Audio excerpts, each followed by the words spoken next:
Hello all, welcome and welcome back to my YouTube channel. आज का यह video IGNOU PhD admission notification को लेकर है। यह वीडियो इसलिए भी खास है क्योंकि मैं खुद इग्नू से फुल टाइम पीएचडी कर रही हूँ हिंदी लिटरेचर से। ठीक है, तो स्टार्ट करते हैं। इसके फॉर्म को देखते हैं कब तक इसकी लास्ट डेट है और एलिजिबिलिटी क्या है, ये देख लेते हैं। ठीक है, तो जो नोटिफिकेशन आई है वो ऑफिशियल वेबसाइट पर ही आई है इग्नू की। ठीक है, तो इसका नोटिफिकेशन ये है। अच्छा, बीएड के फॉर्म भी आए हैं। ठीक है, इसमें अगर आप इग्नू से बीएड करना चाहते हैं तो उसके लिए भी अप्लाई कर सकते हैं। फ़िलहाल हम पीएचडी की बात करेंगे। ठीक है, तो पीएचडी एडमिशन नोटिफिकेशन जो आया है, इसके प्रॉस्पेक्टस को हम डाउनलोड कर लेते हैं पहले। ठीक है, लास्ट डेट यहाँ पे दे रखा है 20 दिसंबर है। ठीक है, बाकी यहाँ पे आपको फॉर्म कैसे कैसे फिल करना है उसके बारे में डिटेल दे रखा है। ठीक है, और फॉर्म फिलिंग की जो फ़ी है वो है 1000 रुपीज़। ठीक है, तो इसके प्रोस्पेक्टस को देखते हैं हम लोग पहले। तो ये 2022 का है। ठीक है, सेशन लेट चल रहे हैं इग्नू में, इस वजह से ये फॉर्म अभी आए हैं। ठीक है, और अच्छा, इग्नू पीएचडी को लेकर एक लोगों में भ्रांति ये फैली हुई है कि यहाँ जो पीएचडी ऑफ़र किया जाता है वो रेगुलर मोड में है या नहीं है। मतलब लोगों को ये लग रहा है ये भी डिस्टेंस मोड में होता है। ठीक है, तो ऐसा नहीं है। इग्नू में दोनों तरह के पीएचडी होती है, एक फुल टाइम और एक पार्ट टाइम। जो लोग इग्नू से पार्ट टाइम पीएचडी करना चाहते हैं वो लोग होते हैं जो कहीं अदर जगह जॉब कर रहे होते हैं। ठीक है, उन्हें अगर पार्ट टाइम करना है इग्नू से तो उनको सिर्फ 6 मंथ का लीव लेके आना होता है। और क्योंकि ये लीव भी पीएचडी कोर्स वर्क को लेकर है। ठीक है, कोर्स वर्क उनको करना मैंडेटरी है। ये 6 मंथ आपको आना ज़रूरी है, और ये दोनों के लिए ही हैं, पार्ट टाइम के लिए भी और फुल टाइम के लिए भी। ठीक है, इग्नू पीएचडी को लेकर एक और चीज़ ये है कि यहाँ पे फेलोशिप मिलती है या नहीं। ठीक है, तो अगला वीडियो कि मुझे कितनी फेलोशिप मिल रही है, और क्योंकि मैं जेआरएफ अवॉर्डी हूँ तो इस वजह से भी लोगों को ये लगता है कि यहाँ पे फेलोशिप कम मिलती है या नहीं। और जो रिसर्च फेलोशिप है, जो नॉन नेट फेलोशिप होती है, जो नेट और जो नॉन नेट स्टूडेंट्स होते हैं उनको मिलती हैं, उसका क्या क्राइटेरिया है और वो कब से स्टार्ट होता है और कितने मंथ तक मिलता है, कितने साल तक मिलता है। ठीक है, उसके अलग अलग रूल्स हैं। और पार्ट टाइम और फुल टाइम दोनों ही पीएचडी यहाँ पे ऑफ़र की जाती हैं। तो अगर आप पार्ट टाइम पीएचडी करना चाहते हैं तो इग्नू आपके लिए बेस्ट है। तो स्टार्ट करते हैं इसके प्रोस्पेक्टस को देखना। ठीक है, तो आप लोगों को इसकी लास्ट डेट जो है वो 22 दिसंबर है। ठीक है, सॉरी 20 दिसंबर है। ठीक है, मास्टर्स में 55% होना चाहिए, जनरल कैटेगरी का है। अच्छा, एक और चीज़, यहाँ पे जो इग्नू पीएचडी में जो एडमिशन होता है उसमें नेट हो या जेआरएफ हो या नॉन नेट हो, सभी का एग्ज़ाम होता है। ठीक है, और ये एग्ज़ाम एनटीए कंडक्ट करवाती है। मैंने पहले भी कहा था कि एनटीए ही इस एग्ज़ाम को कंडक्ट करवाती है, और बिना एग्ज़ाम के यहाँ पे कोई भी एडमिशन नहीं होता। तो अगर आप इग्नू पीएचडी के लिए अप्लाई कर रहे हैं, चाहे वो पार्ट टाइम स्टूडेंट्स हों या फुल टाइम स्टूडेंट्स हों, उन्हें एग्ज़ाम के थ्रू गुजरना ही पड़ेगा। और इसका जो एग्ज़ाम होता है उसका पूरा जो प्रोसीजर है वो मैंने एक वीडियो में बता दिया है। ठीक है, मैं लिंक सारे वीडियो का जो भी इग्नू पीएचडी से रिलेटेड होगा इसी के नीचे डिस्क्रिप्शन बॉक्स में डाल दूँगी। ठीक है, तो 1000 फ़ी है यहाँ पे। और जो इम्पोर्टेंट चीज़ें हैं वो मैं दे देती हूँ। एग्ज़ाम सिटीज़ आप लोग देख लीजिएगा। ठीक है,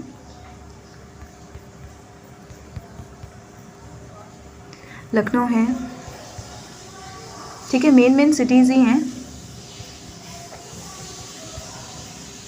बाकी सीट डिटेल देख लेते हैं क्योंकि ये ज़्यादा ज़रूरी है कि सीट कितनी है। ठीक है, क्योंकि सीट पता रहने से थोड़ा रिलैक्स हम हो जाते हैं इस चीज़ को लेकर। तो हिंदी, अगर आप हिंदी के लिए अप्लाई कर रहे हैं तो वो स्कूल ऑफ ह्यूमैनिटीज़ में आएगा। ठीक है, कुछ लोग टूरिज़्म की बात कर रहे थे। ठीक है, टूरिज़्म के स्टूडेंट्स का अभी पता नहीं, देखती हूँ मैं नीचे।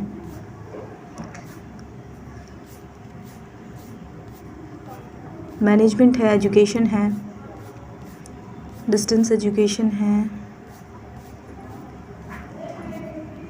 अच्छा, टूरिज़्म में निकला है। ठीक है, इस बार वैकेंसी है, 18 सीट है।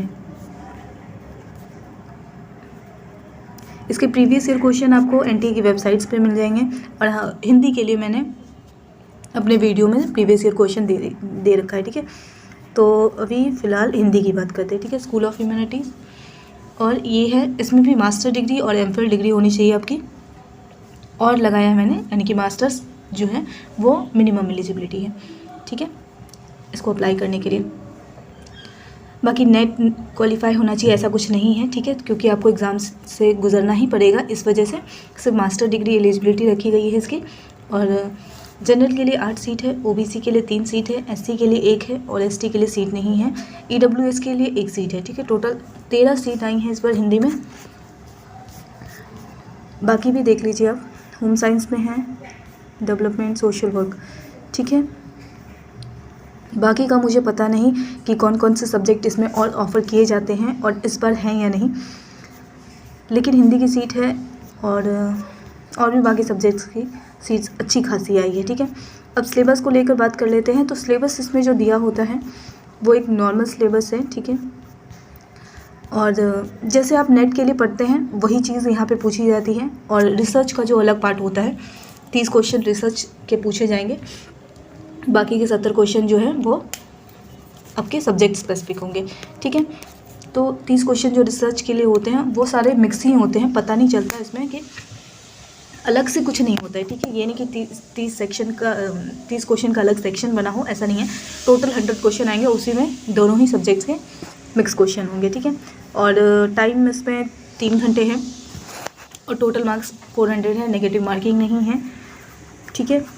और एग्ज़ाम पहले क्वालिफाई करना होगा। एग्ज़ाम में एटलीस्ट आपको 50% स्कोर करना होगा इंटरव्यू के लिए। हालांकि 50% स्कोर करना इनफ नहीं है, क्योंकि बहुत सारे स्टूडेंट्स ऐसे भी हैं यहाँ पे इसमें आते हैं जो JRF क्वालिफाइड हैं या नेट क्वालिफाइड है, और उनका जो सब्जेक्ट पे कमांड है वो बहुत अच्छा होता है। इस वजह से आपको 50% से अबव ही लेकर चलना है। और कुछ सवाल तो नहीं है, बस एक सवाल यही रहता है कि फ़ेलोशिप कितनी मिलती है। तो फ़ेलोशिप को लेकर एक वीडियो बना दूंगी मैं कि मुझे कितनी मिल रही है और JRF फेलोशिप मुझे कितनी मिल रही है इग्नू में, और क्या क्या क्राइटेरिया है उसको करने का। और रिसर्च फेलोशिप जो होती है, नॉन नेट फेलोशिप वगैरह, वो सब मिलती है या नहीं, तो मिलती है, 8000 के करीब मिलती है वो भी। और ठीक है, इसमें यही है कि आपको एग्ज़ाम से जाना ही पड़ेगा, एग्ज़ाम देना ही पड़ेगा इसमें, चाहे आप नेट वाले हों या नॉन नेट वाले हों या JRF वाले हों, ठीक है। पार्ट टाइम PhD करना चाहते हैं, फुल टाइम PhD करना चाहते हैं, फिर भी आपको एग्ज़ाम देना होगा। एग्ज़ाम के बाद आपका इंटरव्यू होगा, इंटरव्यू के बाद ही आपका सिलेक्शन होगा, ठीक है। तो ये नहीं सोचिएगा कि ओपन यूनिवर्सिटी है तो यूँ ही इसमें एडमिशन हो जाएगा, ठीक है। और एक और चीज़ जो लेकर इस चीज़ को लेकर पूछा जाता है कि जो इसका सेंटर कहाँ होगा, ठीक है। तो इग्नू में जो सेंटर होते थे ना, ये जो माइंडसेट बना हुआ है हमारा, रीजनल सेंटर कौन सा होगा, स्टडी सेंटर कौन सा होगा, हमारी PhD की क्लासेस कहाँ लगेगी, ऐसे कुछ सवाल जो हैं वो इस वजह से हैं क्योंकि जो इग्नू है वो मास्टर्स और बैचलर प्रोग्राम जो है वो ओपन मोड में करवाता है, ठीक है। और जब हम बैचलर और मास्टर्स में होते हैं तो यहाँ पे हमें स्टडी सेंटर और रीजनल सेंटर अलाउड किए जाते हैं, ठीक है, स्टूडेंट्स की सुविधा के लिए, ताकि उन्हें बार बार दिल्ली ना आना पड़े। और ये एक ओपन यूनिवर्सिटी है, तो जब अगर रेगुलर ही बुलाया जाएगा तो क्या मतलब, ठीक है। तो इस वजह से उस लेवल के लिए हमें रीजनल सेंटर और स्टडी सेंटर दिया जाता है। लेकिन PhD जो है ये एक रेगुलर कोर्स है, ठीक है, चाहे वो फुल टाइम वाले हों या पार्ट टाइम वाले हों, उन्हें कम से कम 6 मंथ तो रेगुलर आना ही पड़ता है पार्ट टाइम वालों को। तो इसके लिए आपको जब भी PhD के लिए अप्लाई करना है तो ये आप ध्यान में रखें कि इग्नू में आपको PhD के लिए मैदान गली जो मेन ऑफिस है इग्नू का, वहाँ आना होता है, ठीक है।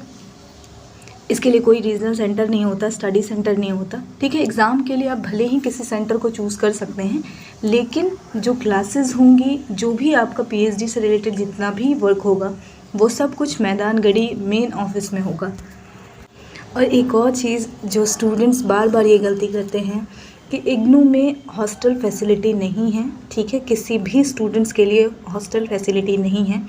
आप अपनी सुविधा को देखते हुए यहाँ फॉर्म अप्लाई करें, ठीक है। अगर आप दिल्ली से ही हैं तो आपको कोई प्रॉब्लम नहीं होती, लेकिन अगर आप अदर स्टेट से हैं तो इतना सोच कर चलिए कि इग्नू की तरफ से आपको कोई हॉस्टल अलॉट नहीं किया जाएगा, आपको अपने रहने की सुविधा खुद करनी होगी। ये प्रॉब्लम पार्ट टाइम वाले स्टूडेंट्स को नहीं होती है जितना फुल टाइम स्टूडेंट्स के लिए है, ठीक है, क्योंकि पार्ट टाइम स्टूडेंट्स वाले 6 मंथ का कोर्स वर्क करके अपने जॉब पे वापस जा सकते हैं, ठीक है। लेकिन जो फुल टाइम स्कॉलर्स होते हैं उनके लिए प्रॉब्लम यही है कि आपका जो पीएचडी का ड्यूरेशन है जब तक चलेगा आपको दिल्ली में ही रहना होगा, ठीक है। तो इसके लिए आप अपनी सुविधा, रहने की सुविधा को देखते हुए इस फॉर्म को अप्लाई कीजिएगा, ठीक है।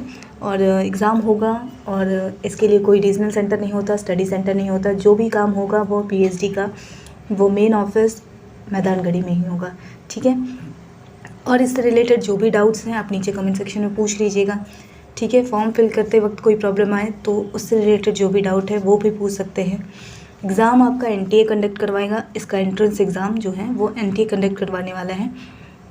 और एनटीए जिस जगह सेंटर दे रहे हैं वहीं आप सेंटर चूज़ कर लीजिएगा, ठीक है। एग्ज़ाम देने में कोई प्रॉब्लम नहीं है, आप एग्ज़ाम कहीं भी दे सकते हैं, लेकिन जो इंटरव्यू होगा और आपका जो आगे का पीएचडी का काम होगा वो सब कुछ मेन कैंपस मैदानगढ़ी में होगा, ठीक है। इग्नू में रीजनल सेंटर नहीं होता, मैं फिर से कह रही हूँ। आप लोग बार बार ये सवाल पूछते हैं कि स्टडी सेंटर क्या होता है और क्लासेस कहाँ चलेगी, तो क्लासेस वगैरह सब कुछ मैदानगढ़ी मेन ऑफिस में होने वाला है, ठीक है। वीडियो को एंड तक देखने के लिए थैंक यू सो मच। जो भी डाउट हो कमेंट सेक्शन में पूछ लीजिएगा। और सीट्स अच्छी आई हैं तो आप चाहें तो अप्लाई कर सकते हैं, इनफैक्ट करना ही चाहिए, ठीक है। और टूरिज़्म वाले जो स्टूडेंट्स थे उनके लिए यही है कि आप लोगों के लिए भी सीट्स अच्छी खासी आई हैं, तो ठीक है, आप लोग अप्लाई कीजिए। प्रीवियस ईयर क्वेश्चन आप लोगों को एनटीए की वेबसाइट से मिल जाएगी, ठीक है। और हिंदी वालों के लिए मैंने वीडियो बना रखा है, उसी में आपको प्रीवियस ईयर क्वेश्चन मिल जाएगा और उस अकॉर्डिंग आप तैयारी कर सकते हैं, ठीक है। एग्ज़ाम फॉर्म 20 दिसंबर है लास्ट डेट।